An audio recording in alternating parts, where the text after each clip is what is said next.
அனைவருக்கும் வணக்கம். இது நம்ம YouTube channel trading view Tamil. இதில் டெய்லி மார்க்கெட் எப்படிலாம் ட்ரேட் ஆகும், முக்கியமாக நிஃப்டி 50 இண்டெக்ஸ் டெய்லி பேசிஸில் எப்படிலாம் ட்ரேட் ஆகிட்டு இருக்கு, மார்க்கெட்டுக்கு எதெல்லாம் மேஜர் சப்போர்ட் அண்ட் ரெசிஸ்டன்ஸ் ஆகிருக்கும் அப்படின்னு மார்க்கெட் முடிஞ்சதுக்கப்புறம் போஸ்ட் மார்க்கெட் ரிப்போர்ட்டாக அன்றைக்கி பார்த்துட்டு நாளைக்கு மார்க்கெட் எப்படிலாம் ட்ரேட் ஆகிறதுக்கான வாய்ப்புகள் இருக்குது, மார்க்கெட்டுக்கு எதெல்லாம் சம் லெவல்ஸாக இருக்கும் அப்படின்ட்டு டெய்லி வீடியோவாக போஸ்ட் பண்ணிகிட்ருக்கோம். அந்த வகையில் இன்றைக்கி வந்து நிஃப்டியோட எக்ஸ்பைரி நேற்று ஒரு வீடியோ போட்டிருந்தோம். நிஃப்டி எக்ஸ்பைரி வந்து எப்படி இருக்கும், மார்க்கெட்டுக்கு எதெல்லாம் சப்போர்ட் அண்ட் ரெசிஸ்டன்ஸ் ஆகிருக்கும், வேர்ல்டு டேட்டா என்ன சொல்லுது அப்படின்னு எல்லா விஷயத்தையும் பார்த்துருந்தோம். சம் லெவல்ஸும் கொடுத்துருந்தோம். ஸோ அந்த லெவல்ஸில் மார்க்கெட் ட்ரேட் ஆகியிருக்கா இல்லையா, இல்லை மார்க்கெட்டில் இன்றைக்கி என்ன தான் நடந்துச்சு எல்லாத்தையுமே பார்க்கலாம். ஸ்கிப் பண்ணாமல் பாருங்கள். இன்றைக்கி நல்லா இன்ட்ரெஸ்டிங்காகவே இருந்துச்சு மார்க்கெட். இதுதான் வந்து நம்ம கொடுத்துருந்த லெவல்ஸ்.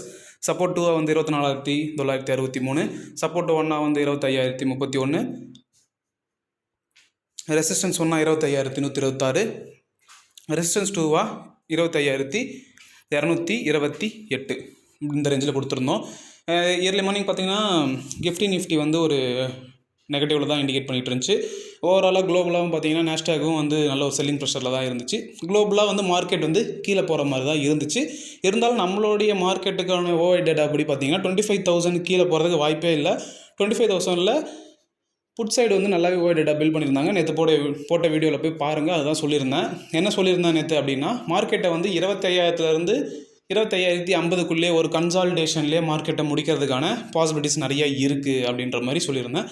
மார்க்கெட்டை வந்து நான் காலைல வந்து கொஞ்சம் கேப் டவுனில் தான் ஓப்பன் பண்ணாங்க. பண்ணிவிட்டு கேப் டவுன்னு சொல்ல முடியாது, நியர்லி வந்து ஃப்ளாட்டாக தான் ஓப்பன் பண்ணாங்க. இந்த இடத்துல ஓப்பன் பண்ணாங்க, எங்கே க்ளோஸ் ஆச்சோ அதுக்கு நியர்பை தான் ஓப்பன் பண்ணாங்க. ஓப்பன் பண்ணிவிட்டு நம்மளுடைய சப்போர்ட் 1 பிரேக் பண்ணி, இது 28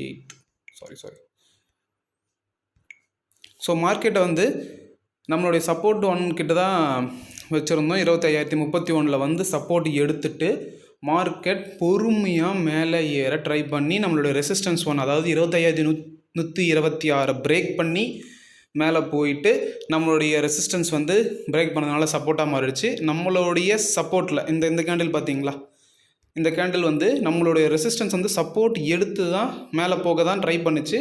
இருந்தாலும் அந்த இடத்துல அந்த அளவுக்கு வால்யூம் கிடைக்காதனால ஒரு சிவியர் செல்லிங் ப்ரெஷர். சடனாக அடுத்த ஒரு 1 ஹவரில் மார்க்கெட்டை வந்து டோட்டலாக டவுன் பண்ணிட்டாங்க. ஓகேங்களா. அகைன் அடுத்த 15 மினிட் கேண்டில் மேலே ஏற்றிட்டாங்க. எந்த அளவுக்கு ஒரு ஸ்விங் பாருங்கள். ஸோ நீங்கள் இங்கே போய்ட்டு மார்க்கெட் இது இவ்வளோ நம்மளோட ரெசிஸ்டன்ஸை பிரேக் ஆகிடுச்சு, மார்க்கெட் நல்லா ஏறி வந்துட்டாங்க. ஆல் டைம் இதில் என்ன பியூட்டினா ஆல் டைம் ஹையை வேறு மார்க் பண்ணிட்டாங்க. ஆல் டைம் ஹை வந்துருச்சு. ஸோ மார்க்கெட்டுக்கு அப்புறம் மேலே போகணும். அங்கேருந்து சடனாக நீங்கள் மார்க்கெட் இறக்கிட்டாங்க. நீங்கள் எங்கே ஸ்டாப் லாஸ் போட்டிருந்தாலும், ஒன் செகண்ட், நீங்கள் எங்கே ஸ்டாப் லாஸ் போட்டிருந்தாலுமே ஹிட் ஆகிருக்கும். இந்த ஸ்விங்கில் நீங்கள் போட்டிருந்தாலும் ஹிட் ஆகிருக்கும், இந்த ஸ்விங்கில் போட்டிருந்தாலும் ஹிட் ஆகிருக்கும். ஸோ ஹைலி வாலடைல் ஸ்விங்குன்னு சொல்லுவாங்க. ஸோ சடனாக வந்து ஒரு 120 பாயிண்ட் இறங்குது, மறுபடியும் அடுத்த கால் மணி நேரத்தில் ஒரு 130 பாயிண்ட் ஏறுது. So very very risky. அதனால தான் நேற்று நான் சொல்லியிருந்தேன், மார்க்கெட்டை வந்து 25,000 25,050 முடிப்பாங்க, கன்சால்டேஷனாக இருக்கிறதுக்கான பாசிபிலிட்டிஸ் இருக்குது அப்படின்ற மாதிரி சொல்லியிருந்தோம். ஆனால் மார்க்கெட்டில் வந்து இன்றைக்கி ஒரு ரோலர் கோஸ்டர் மாதிரி ஒரு சுற்றி விட்டாங்க. ஓகேங்களா. ஸோ அகைன் நம்மளுடைய ரெசிஸ்டன்ஸ் 1 பிரேக் பண்ணி நம்மளுடைய 25,126 வந்து சப்போர்ட் எடுத்துகிட்டு தான் மார்க்கெட் மேலே நின்றுட்டுருக்கு. 25,156 மார்க்கெட் இன்றைக்கி இருக்குது, முடிஞ்சிருக்கு. நல்லாவே சூப்பராக முடிச்சிருக்காங்க மார்க்கெட்டை. ஸோ இதுக்காக தான் வந்து நம்ம வந்து சப்போர்ட் அண்ட் ரெசிஸ்டன்ஸ் ஜோன்ஸை வந்து நம்ம மார்க் பண்ணுறது. ஸோ நம்ம வந்து வீடியோவில் சொல்லணுன்றதுக்காக நம்ம லைன்ஸாக போடுறோம். ஆக்சுவலாக வந்து நீங்கள் ஒரு பிகினராக இருக்கீங்க, இல்லை இன்னும் உங்களுக்கு வந்து அக்யூரேசியாக வேணும்னா நீங்கள் இந்த மாதிரி ஜோன்ஸாக தான் மார்க் பண்ணணும். இந்த மாதிரி ஜோன்ஸ் ஆர் பேண்டாக தான் நீங்கள் மார்க் பண்ணணும். ஸோ இந்த மாதிரி பேண்டாக மார்க் பண்ணும்போது உங்களுக்கு வந்து அக்யூரேசி வந்து அதிகமாக இருக்கும். ஓகேங்களா. ஒரு லைன் போட்டிங்கன்னா அந்த லைனில் தான் வந்து சப்போர்ட் எடுக்கணும், அந்த லைனில் தான் வந்து ரெசிஸ்டன்ஸ் எடுக்கணும், எந்த ஒரு அவசியமும் இல்லை. ஸோ நீங்கள் இந்த மாதிரி பேண்டாக போடும்போது உங்களுக்கான அக்யூரேசி வந்து ரொம்பவே நல்லாயிருக்கும். ஸோ இதுதான் நம்ம நேற்று கொடுத்துருந்த லெவல்ஸ். அந்த லெவல்ஸில் தான் மார்க்கெட் ட்ரேட் ஆகிருக்கு. கரெக்டாக யூஸ் பண்ணி ட்ரேட் பண்ணியிருந்தீங்கன்னா கண்டிப்பாக ப்ராஃபிட் பண்ணியிருக்கலாம். ஆனால் அதிகமான ஸ்விங் இருந்த காரணத்தினால பெருசாக ப்ராஃபிட் பண்ணியிருக்க முடியாது. நீங்கள் புட் ஆப்ஷன் எடுத்திருந்தாலும் 120 ரூபாவில் இருக்கிற புட் ஆப்ஷன் திடீர்னு 20 ரூபாய்க்கு வருது. 35 ரூபாவில் இருந்த ப்ரீமியம் வந்து சடனாக உங்களுக்கு 150 ரூபா அப்படிலாம் போகுது. ஓகேங்களா. ஹைலி வாலடைலாக இருந்திருக்கு. ஸோ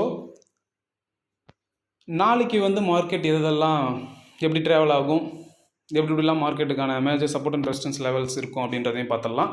இன்றைக்கி வந்து day high, all time high, அதுதான் வந்து 25,192 ஃபஸ்ட் ரெசிஸ்டன்ஸாக. அதுக்கும் மார்க்கெட் மேலே போச்சுன்னா 25,300 வரைக்கும் போகிறதுக்கான வாய்ப்புகள் இருக்குது. சப்போஸ் மார்க்கெட் அதுக்கும் மேலே போச்சுன்னா 25,500 வரைக்கும் மார்க்கெட் போகிறதுக்கான பாசிபிலிட்டிஸ் நிறையாவே இருக்குது. ஃபஸ்ட்டு சப்போர்ட்டாக வந்து 25,118. சப்போஸ் மார்க்கெட் அதுக்கும் கீழே வருது அப்படின்னா செகண்ட் சப்போர்ட்டாக வந்து 25,000. அதுக்கும் கீழே மார்க்கெட் வருது அப்படின்னா சப்போர்ட் 3 24,850 வரைக்கும் மார்க்கெட் வர்றதுக்கான பாசிபிலிட்டிஸ் இருக்குது. அது மட்டும் இல்லாமல் இந்த வீடியோவில் சொல்கிற விஷயங்கள், இந்த வீடியோவில் போடுற சப்போர்ட் அண்ட் ரெசிஸ்டன்ஸ், இது எல்லாமே வந்து என்னுடைய தனிப்பட்ட கருத்து தான். நான் எப்படி நிஃப்டி 50 அனலைஸ் பண்ணுறேன், நான் என்னென்ன மார்க்கெட்டில் பார்க்குறேன், நான் என்ன வேர்டேட்டாக பார்க்குறேன், இதெல்லாம் வச்சு என்னோடய மைண்டில் ஒரு விஷயம் இருக்கும்ல, அதை தான் நான் சொல்லிக்கிட்டு இருக்கேன். ஸோ இதெல்லாம் வந்து டெய்லி மார்க்கெட்டில் நடக்கணும்னு எந்த ஒரு அவசியமும் கிடையாது. அப்படி எக்ஸ்பெக்டும் பண்ணக்கூடாது. நான் சொல்கிறதில்ல, ஷேர் மார்க்கெட்டில் யார் என்ன சொன்னாலும் சரி, சிபி ரிஜிஸ்டர்டே வந்து சம் ஃபினான்ஷியல் அட்வைசர்ஸ்லாம் இருக்காங்க. அவங்களே வந்து அவங்களோட அக்யூரேசி கிட்ட போய் கேட்டிங்கன்னா 60 to 80 தான் சொல்லுவாங்க. அவங்களே 100% வந்து சொல்ல மாட்டாங்க. ஏன்னா அவங்க வந்து சர்டிஃபைடு பை செபியில் சர்டிஃபிகேட் வாங்கினா அவங்களே 100% கிட்ட, ஏன் 90க்கு மேலேயே கூட மேக்ஸிமம் ஒரு நல்ல ஃபினான்ஷியல் அட்வைசராக இருந்தாருன்னா கண்டிப்பாக அவ்வளோ ஸ்ட்ராங்காக சொல்ல மாட்டார். ஸோ அந்த மாதிரி இருக்கும்போது இந்த மாதிரி நிறைய பேர் வந்து ஆன்லைனில் வந்து ட்ரேடிங் பற்றி சொல்கிறாங்க, ஸ்டாக் மார்க்கெட்டை பற்றி சொல்கிறாங்க. ஸோ எல்லோரும் சொல்கிறதையும் கேளுங்க, தப்பு இல்லை. அதில் எது உண்மை இல்லை, எது மார்க்கெட்டில் நடக்குது, எது நடக்கலை, அந்த டிசிஷனை நீங்கள் எடுங்க. வெறும் காசை மட்டும் வச்சுக்கிட்டு நான் ட்ரேடிங் பண்ணலாம், நான் வந்து ஸ்டாக்ஸ் வாங்கலாம் அப்படின்னு நினச்சிங்கன்னா கண்டிப்பாக லாஸில் தான் இருப்பீங்க. ஸோ நீங்கள் ஒரு பர்சனல் இன்ட்ரெஸ்ட் எடுத்து இண்டிவிஜுவலாக நீங்கள் ஒர்க் பண்ணுங்கள். அந்த ஒர்க்கு கண்டிப்பாக இன்றைக்கி இல்லைனாலும் ஃப்யூச்சரில் உங்களுக்கு கண்டிப்பாக ஹெல்ப்ஃபுல்லாக இருக்கும். அதுக்கு முன்னாடி உங்களோட ரியல் மணி வச்சு ட்ரேட் பண்ணுறதுக்கு முன்னாடி ஒரு 3 months பேப்பர் ட்ரேடிங் பண்ணுங்கள். பேப்பர் ட்ரேடிங் பண்ணும்போது தான் உங்களுக்கு ஸ்கில்ஸ் அண்ட் எக்ஸ்பீரியன்ஸ் டெவலப் ஆகும். மார்க்கெட்டில் என்னென்ன நடந்தால் நம்ம எப்படி ரியாக்ட் பண்ணணும், ஃபினான்ஷியலாக எப்படி ரியாக்ட் பண்ணணும், சைக்காலஜிக்கலாக எப்படி ரியாக்ட் பண்ணணும், எல்லா விஷயங்களுமே வந்து நீங்கள் பேப்பர் ட்ரேடிங்கில் கற்றுப்பீங்க. பேப்பர் ட்ரேடிங் பண்ணிவிட்டு உங்களால் ப்ராஃபிட் பண்ண முடியுன்ற நம்பிக்கை இருந்துச்சுன்னா உங்களுடைய பர்சனல் ஃபினான்ஷியல் அட்வைசரை கன்சல்ட் பண்ணிவிட்டு எப்படி இன்வெஸ்ட்மெண்ட் பண்ணலாம், எப்படி ட்ரேடிங்கில் நம்மளுடைய நாலேஜை இம்ப்ரூவ் பண்ணிக்கலாம் அப்படின்றத பிளான் பண்ணிக்கோங்க. ஸோ எப்பயுமே சொல்கிறது தான், மார்க்கெட் வந்து எப்போல்லாம் ஆல் டைம் ஹைன்னு கூட நீங்கள் அதை சொல்லக்கூடாது, ஒரு ஹையர் லெவலில் மார்க்கெட் எப்பப்பெல்லாம் போகுதோ அப்பப்போ ஒரு செல்லிங் ப்ரெஷர் வரும். இப்போ இன்றைக்கி வந்த செல்லிங் ப்ரெஷர் கூட காலையில் வரல, அதுக்கு முன்னாடி ஒரு ஸ்விங் வந்துச்சு. இங்கே காட்டுறாங்க, இங்கே ஓப்பன் ஆன மார்க்கெட், இங்கே இதுவும் ஹை தான், ஓப்பன் பண்ணி பார்த்தீங்கன்னா இதுதான் ஹை. ஸோ இங்கே வந்து பெருசாக ஒரு செல்லிங் ப்ரெஷர் வரல. ஆனால் ஆல் டைம் ஹை போகும்போது மட்டும் ஒரு சடன் ஃபால் இருக்குது, ஒரு ஷார்ட் செல்லிங் பண்ணுறாங்க ஃபினான்ஷியல் இன்ஸ்டிடியூஷனல் இன்வெஸ்டர்ஸ். ஓகேங்களா? ஸோ அந்த மாதிரி ஒரு எப்பப்போலாம் மார்க்கெட் ஹையர் லெவல்ஸில் போதும் அங்கேருந்து ஒரு செல்லிங் ப்ரெஷர் வரதான் செய்யும். ஸோ நீங்கள் வந்து எந்த அளவுக்கு வந்து நீங்கள் கான்ஃபிடெண்ட்டாக இருக்கீங்க, எந்த அளவுக்கு நீங்கள் பொறுமையாக இருக்கீங்கன்றதை வந்து ரொம்பவே டெஸ்ட் பண்ணி பார்ப்பாங்க. ஸோ அதனால் மார்க்கெட் ஏறும்போது ரொம்பவே பொறுமையாக ஏறும். ஸோ நீங்களும் அந்த அளவுக்கு உங்களுக்கு பொறுமையை கற்றுக்கோங்க. மார்க்கெட் இறங்கும் போது சடன் ஃபால் இருக்கும். எப்பயுமே மார்க்கெட் கூடவே ட்ராவல் பண்ணுங்கள். மார்க்கெட்டுக்கு அகெயின்ஸ்டாக ஒரு விஷயத்தை யோசிக்காதீங்க, ஒரு செயலை செய்யாதீங்க. மார்க்கெட் மேலே ஏறுதுன்னா உங்களுடைய தாட்ஸுமே மேலே ஏறுற மாதிரியே வச்சுக்கோங்க. மார்க்கெட்டுக்கு ஆப்போசிட்டாக ஒரு ஒர்க்கை பண்ணாதீங்க. ஸோ இந்த மாதிரி விஷயங்கள்லாம் அடிக்கடி ஞாபகத்தில் வச்சுக்கோங்க. இன்றைக்கி காலையில் வந்து எழுந்துட்டு ஃப்ரெஷ்அப் ஆகிட்டு ஃபோனை வந்து பார்க்கும்போது என்னடா வீடியோ போட்டிருக்கோம். எப்பயுமே நார்மலாக ஏதோ ஒரு வீடியோ போட்டோம்னா 20-25 வியூஸ் வந்துட்டுருக்கோம். ஸோ நார்மலாக தான் நம்ம வந்து வீடியோ பண்ணி அப்படியே இதில் பெருசாக அப்படிலாம் எதுவும் எக்ஸ்பெக்ட் பண்ணல. நான் டெய்லி ட்ரேடிங்கை பார்த்துக்கிட்டு இருக்கேன். அப்போ வந்து நான் ஒரு நாள் யோசிச்சது தான், நம்ம இதே பார்த்துட்டு தானே இருக்கோம், இதை ஒரு டாக்குமெண்ட்ரியாக பண்ணலாம், ஒரு வீடியோவை எடுக்கலாம், யூடியூப்பில் போஸ்ட் பண்ணலாம் அப்படின்னு நினச்சி ஆரம்பிச்சு தான் சேனல். ஸோ நீங்கள் ஃபஸ்ட்டு 2-3 வீடியோ பார்த்தீங்கன்னா நான் சொல்லியிருப்பேன். ஸோ அந்தமாதிரி ஸ்டார்ட் பண்ணி வந்தது தான். அதில் வந்து ஃபஸ்ட் டைம் வந்து நம்ம சேனல்லே 2 கமெண்ட் தான் இருக்கும். ஒன்று வந்து வெரி நைஸ்னு ஒன்று இருக்கும். அது என்னுடைய ஃப்ரெண்டுக்கிட்ட நான் சொல்லி இந்த வீடியோ பாடுறான்னு சொல்லி சப்ஸ்கிரைப் பண்ண சொல்லி அவன் வந்து அன்வான்டாக வந்து ஒரு கமெண்ட் போட்டிருந்தான், வெரி நைஸ்ன்ட்டு. அதுக்கப்புறம் ஒரு கமெண்ட் இன்றைக்கி வந்திருக்கு. என்ன கமெண்ட் அப்படின்னா, இந்த F&O சார்ஜஸ் வந்து என்ன, எப்படி அதை வந்து கால்குலேட் பண்ணுறாங்க, அதை பற்றி சொல்லுங்கன்ற மாதிரி ஒரு கமெண்ட் இருக்குது. போய் பாருங்கள், ஒரே ஒரு கமெண்ட் தான், அதுவும் நேற்று போட்ட வீடியோக்கு தான் வந்திருக்கு. ஸோ அதை பற்றி வீடியோ கண்டிப்பாக நான் போடுவேன். சாட்டர்டே உங்களுக்கு வீடியோ வர மாதிரி நான் ட்ரை பண்ணுறேன். நாளைக்கு ஃப்ரைடே சென்செக்ஸோட எக்ஸ்பைரி இருக்குது. ஸோ நாளைக்கு வீடியோ வராது. சாட்டர்டே வந்து அந்த F&O சார்ஜஸை பற்றின ஒரு சின்ன வீடியோ போட்டுட்டு, சண்டே வந்து போன வாரம் நம்ம என்ன சொல்லியிருந்தோம், வீக்லி அனலைசிங் ரிப்போர்ட் இருக்குது. இந்த வாரம் ஃபுல்லாக மார்க்கெட்டில் என்ன நடந்துச்சு, வரக்கூடிய வாரம் எப்படி இருக்கும்ன்ற எல்லா விஷயத்தையும் சண்டே வர வீடியோவில் கிளியராக உங்களுக்கு சொல்கிறேன். ஸோ அது ஒரு விஷயத்தை நான் ஷேர் பண்ணி நினச்சேன். அது மட்டும் இல்லாமல் உங்களுக்கு ஏதாவது கேள்விகள் இருந்தால் தயவுசெய்து கேளுங்க.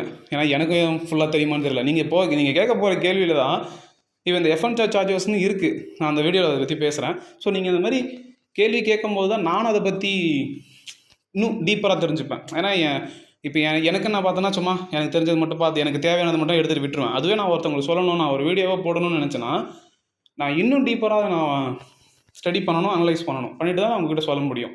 ஓகேங்களா? ஸோ நானும் லேர்னிங்கில் தான் இருக்கேன். கற்றுக்கோங்க, கற்றுக்கிட்டு ட்ரேட் பண்ணுங்கள். கற்றுக்காமல் ஒரு 4 வீடியோவை பார்த்துட்டு 2-3 இன்ஸ்டாகிராம் ஷார்ட்ஸ் அண்ட் ரீல்ஸை பார்த்துட்டு தயவுசெய்து ட்ரேட் பண்ணாதீங்க. கண்டிப்பாக லாஸில் தான் இருப்பீங்க.